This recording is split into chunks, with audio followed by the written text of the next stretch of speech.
Hello, welcome to this video. Today we're looking at PowerPoint and how to add images to PowerPoint. We're going to go through all of the different image features available in PowerPoint. So I'm using a PowerPoint Office 365 for Mac. I'm in dark mode, which is why the menus look like they do. If you're on a PC, the menus might be subtly different, but the features should still be the same. So first things first, I've inserted an image. If we start by coming along the menu tabs and choose picture format, which will be available when you insert and select an image. We're going to choose firstly, we're going to choose the remove background feature. So we click onto that and it's done a reasonably good job. It's a reasonably straightforward image. It's struggled a little bit at the bottom here. So we've lost a little bit. We've added some additional table in the shadows there. So what we can do is let's just jump back. We go click back onto the image, picture format, remove background. We can just go in and tidy up. So we've got areas to keep. So if we think it's cropped some of the existing image, we can click on that and add some of it back. Or if we've got areas we want to remove, we can click onto areas to remove, and then we can come in and we can just select those areas that we want it to get rid of. So we can get rid of a bit more there. And here where it's made a mistake, we can do the same thing. We can get rid of that as well. And just shade in the bits that we don't want still to be there. Let's get tidy up a bit more. Obviously I'm doing this quite quickly. You could take a bit more time over it, but we can then get rid of bits. Now it's made a mistake there because it's picked everything up. So we'll just do Command Z and that should undo that. We'll leave that as it is. I think because the door is ajar, it's struggling to pick out. If we're happy with that, we can then click Keep Changes, and we've got our image in there.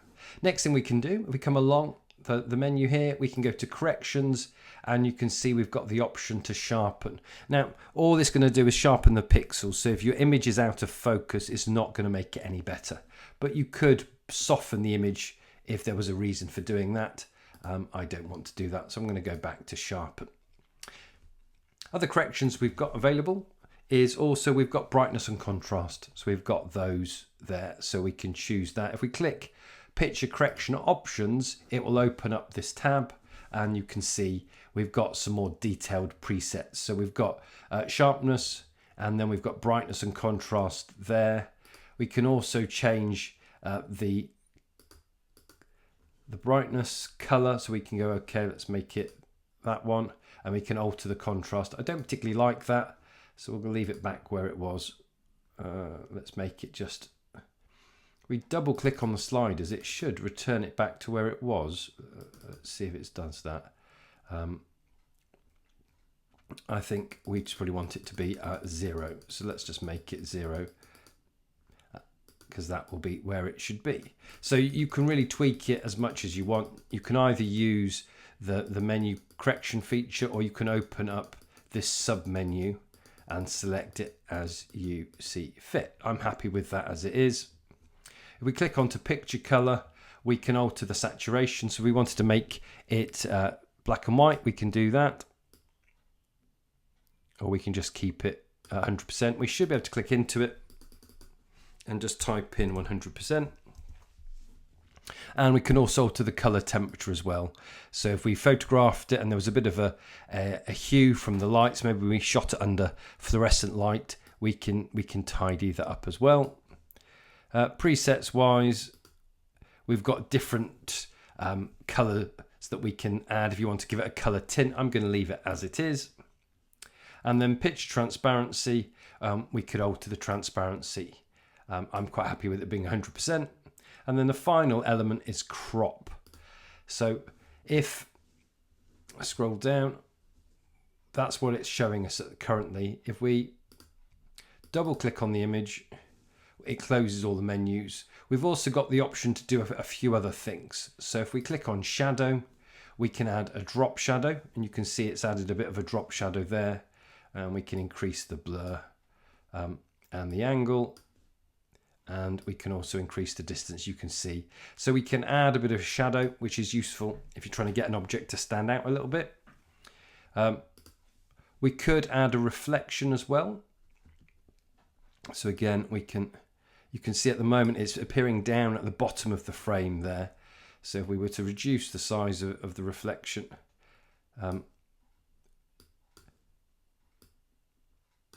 we can start to see there's the reflection. At the moment, the object's too big. If I was to make it slightly smaller, we're now seeing the reflection appear on the slide itself.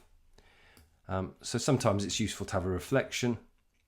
If we go to glow, we can have a glow to the object. So just to show you what that looks like, if I make this nice bright color, we can add a glow. Not sure it's necessary in this situation, but it's useful to know it's there.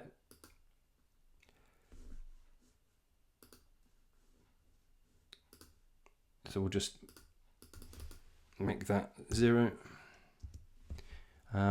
Soft edges, it allows you to blur the edges of the object. 3D format, doesn't really work with an object such as this, but great for shapes, and you can give it a bevel so you can see there's presets there.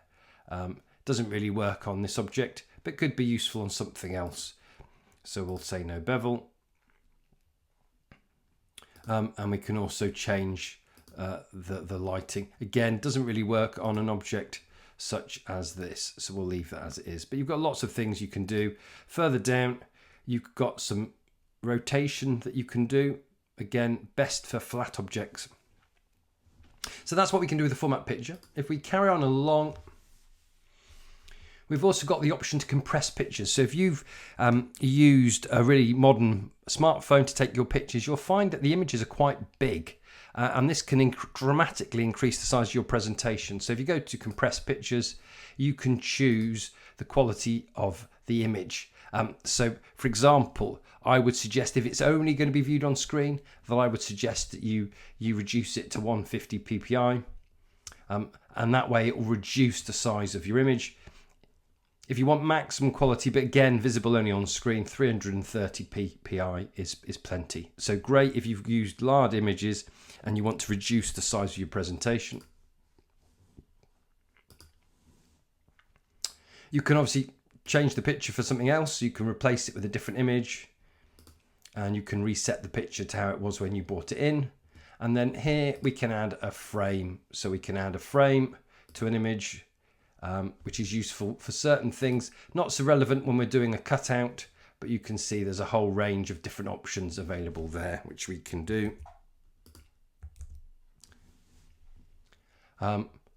And that is pretty much it. The last thing to do is to add some alt text. So we can ask it to generate some alt text automatically.